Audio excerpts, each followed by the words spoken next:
記録。唯一の対象は数秒間同情を示した。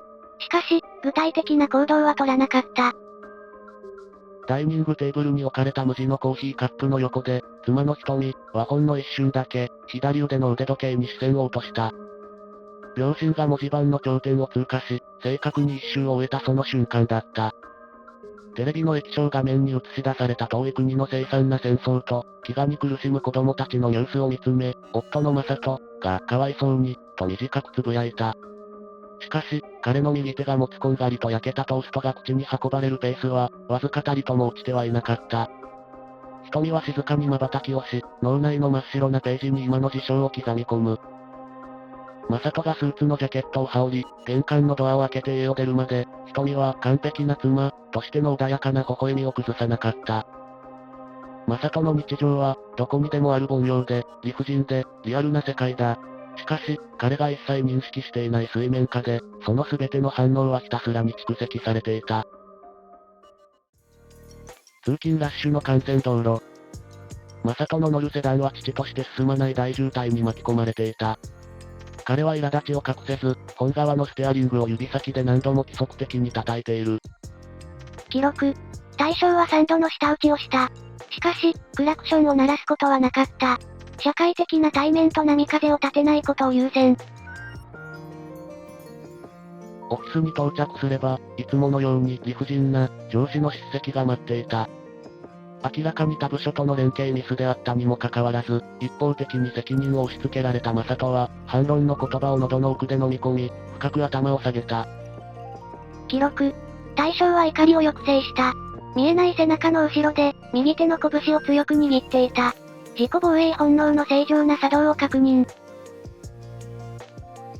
昼休みの街角。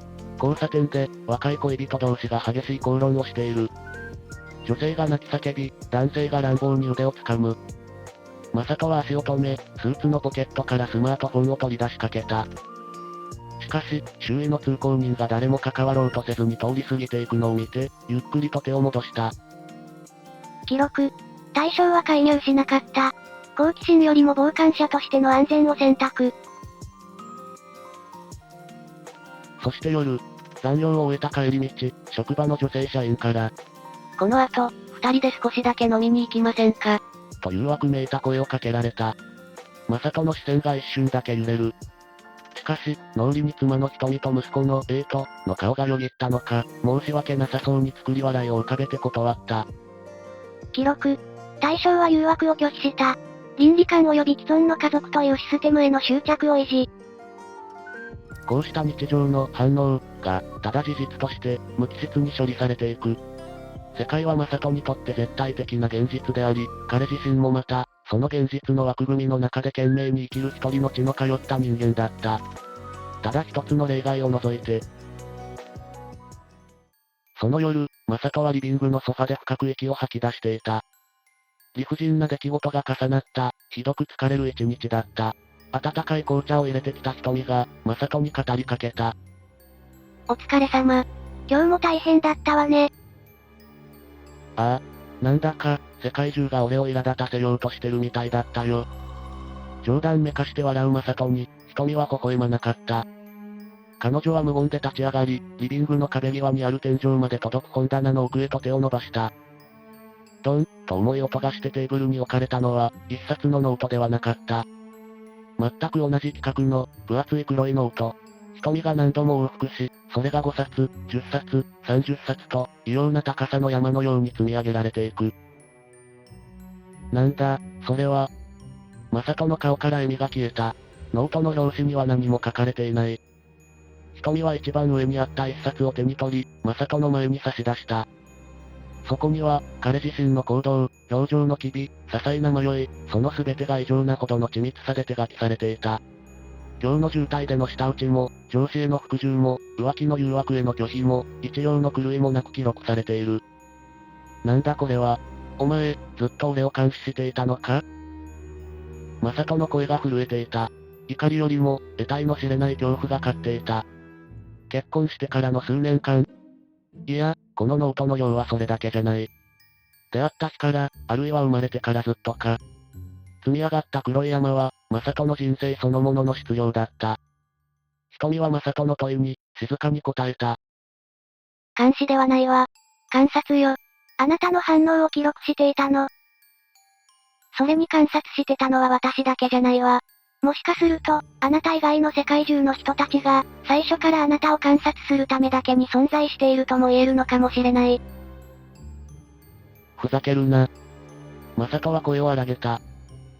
なんだよ観察って、戦争のニュースも、会社の理不尽も、街の喧嘩も、全部俺を試すために、お前らが用意したっていうのか。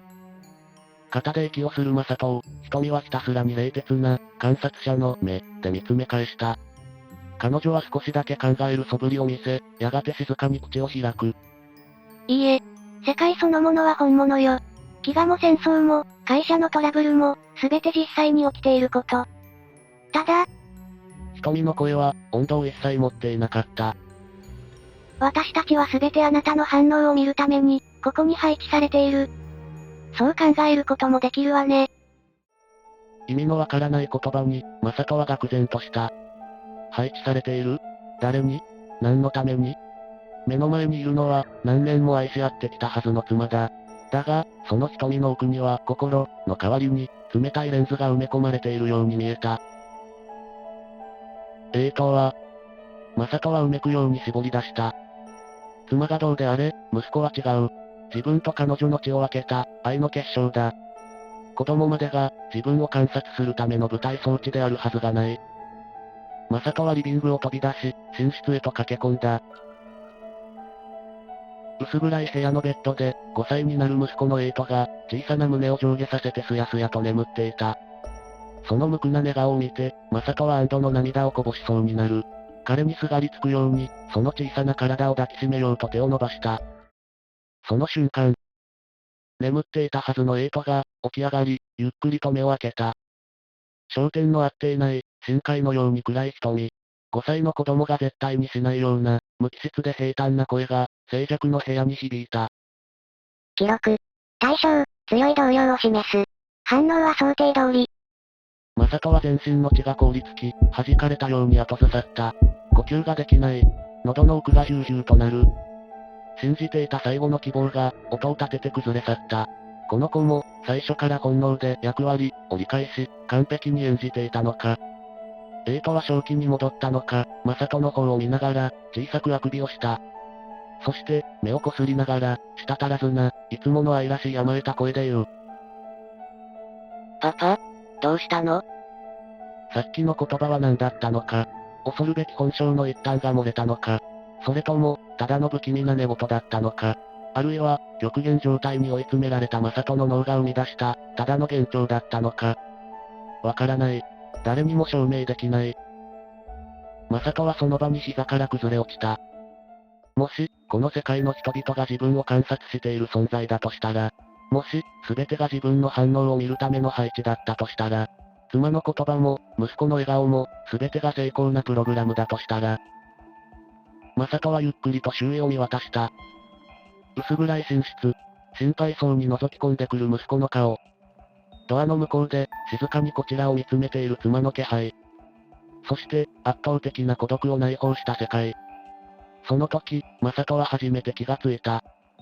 自分は今、どんな反応をしているのかを考えてしまっている。自分が今、どんな顔をして、どう振る舞えばいいのか。それを客観的に計算してしまっている自分がいた。